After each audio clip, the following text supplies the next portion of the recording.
Magandang araw mga kalapatid. Hindi ko talaga kagustuhan ang lahat ng nangyari. Ito yung kwento nung pumunta ako doon kay kumpare. Nagyayaan kami mag-inom mga kalapatid at nalasing ako. Nung ako ay nalasing mga kalapatid, sabi niya sa akin, "Kalapatid, ihatid na kita sa inyo kasi medyo madilim na at mahirap nang sumakay." Kaya nagpasya yung kumpare natin na ihatid tayo ni kalapatid. Nung hinatid ako mga kalapatid, ibinaba ko sa aming gate. Yung aming gate ay patay na yung ilaw. Wala nang ilaw mga kalapatid.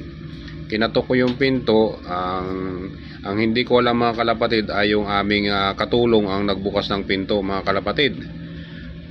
Tapos yun mga kalapatid ay inalalayan niya ako papasok sa kwarto mga kalapatid.